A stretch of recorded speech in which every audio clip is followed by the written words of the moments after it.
David, we will receive a few of price target upgrades on NVIDIA the following week.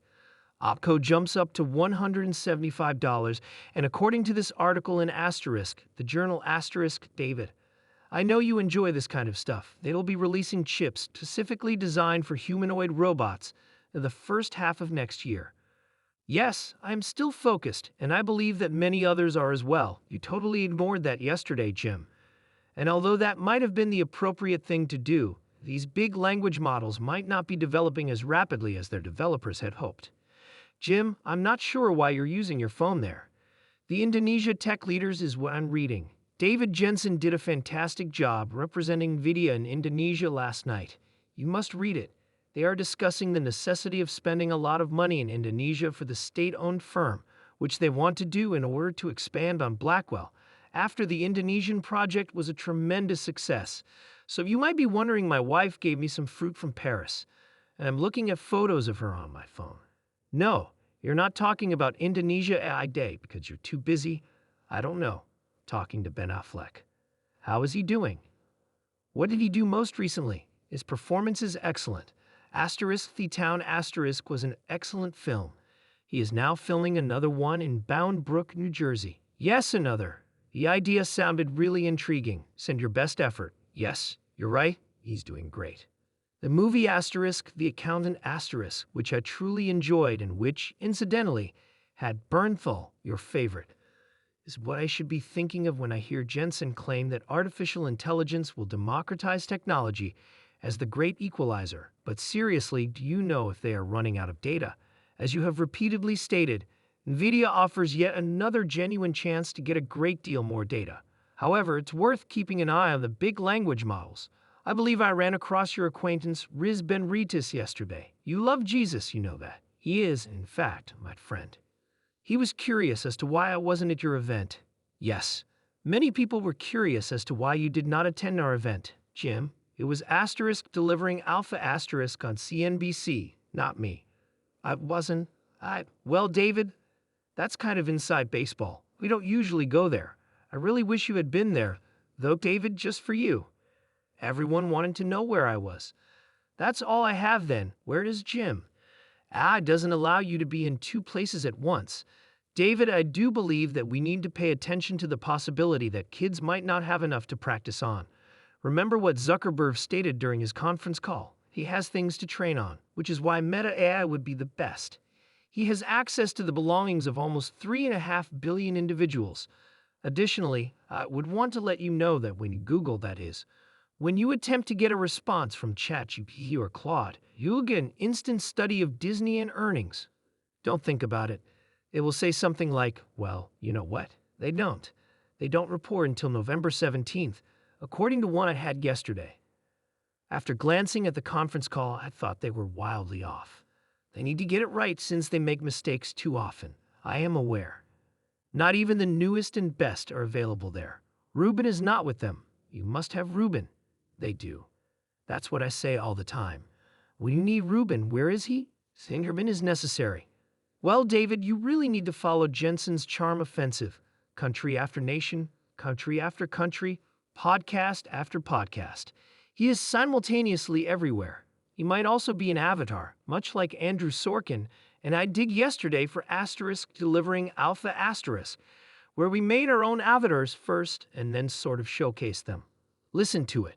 Hello, this is Andrew. I'm David, too. Don't call me Dave, though. Well said. And don't ever give me a call. You're right. Thus, this is who we are today. AI, avatars, and so on. Asterisk Squawk Box Asterisk me is nearly as excellent as me. Let's be honest, though.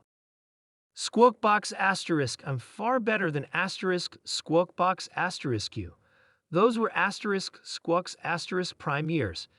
Even your avatar is ruthless, David. It came entirely from a computer. That was.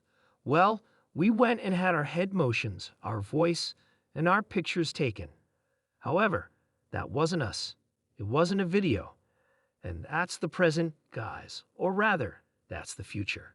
It still doesn't entirely capture all human emotions, as you can tell by the way you talk and inflect, but it's coming dreadfully near. However, David, if you were in charge of a dictatorship with, say, 1.4 billion people, just to put it out there, and you wanted to be able to imprison individuals, couldn't you just make them say something critical of whatever government happened? Then you toss away the key after saying, "Hey, listen, I'm sorry. Can't you do that, really?" That's frightening, Jim, but I hadn't considered it. However, it is conceivable. In terms of investment and impact, I believe that the field of artificial intelligence and the paradigm are still in their infancy. The benefits and productivity gains will become apparent over time. We're still in the very early stages of investment, and that includes all the buildup. Whether we're talking about data center infrastructure build-out or the power that will be required to support artificial intelligence initiatives. CAPEX is still in its infancy, but I believe it has a lot of promise for impacting investment and productivity over the next several years, if not decades. Therefore, I don't believe that we will be reaching our investment cap anytime soon. These remarks follow several recent reports from companies like OpenAI, Google, and Anthropic that raise doubts about whether or not the capabilities of generative AI are plateauing. However, a few hours ago, Sam Altman tweeted, "There is no wall." All he said was that, and we can only speculate as to what he meant. But this might be it, isn't it? Despite some fears to the contrary, I suppose that innovation is moving forward at full speed. I believe the Andreessen Horowitz podcast featured them. NVIDIA is up 1.6% once more. I don't know what Andreessen was talking about, whether it meant to stay with NVIDIA for a long time or something else entirely. Additionally, because Nelson Peltz invests in more traditional consumer businesses, this was brought up in our talk. We spent a lot of time discussing Unilever in particular, and he offered an intriguing comparison to other businesses that have failed miserably to embrace technology. Therefore, when he examines brands, he looks at companies like Dove soap, which is always in demand, but also how they are leveraging this generation to drive marketing and generate productivity and efficiency. Thus, it truly serves as an analytical tool for all investors, even those who are investing in stocks that aren't related to chips just yet. But precisely. Naturally, Andrew and David then displayed their avatars, demonstrating what is now feasible. In a year, who knows what will happen? In relation to NVIDIA, next week we will receive our earnings. I received 3 intriguing stock calls today. OPCO reaches $175. RAIGI reaches $170. I would say that Deutsche is the lone net skeptic. They retain $115. They contend that this quarter's sales upside could not be as strong as it has been in previous quarters.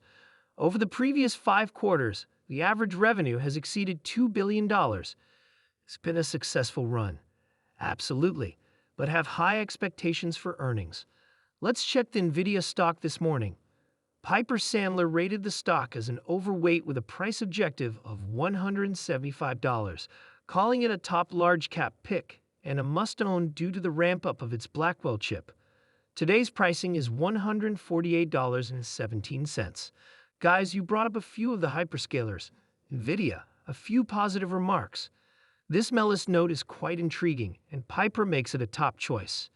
This comes to $185 according to Ben. We're even more thrilled about Blackwell than we were previously, he says. It would be like giving up on Apple after the iPhone 1 or 2 to give up on video with Hopper, referring to the current cycle. Additionally, David, they have updated projections on hyperscaler capital expenditures. Their figure is $282 billion. How long will $282 billion last? Year after year, I guess. It would increase by 24% annually, and it includes Amazon, Oracle, and Meta. How it stacks up against some of the Morgan Stanley figures we received is unknown to me. Yes, that was more than 100,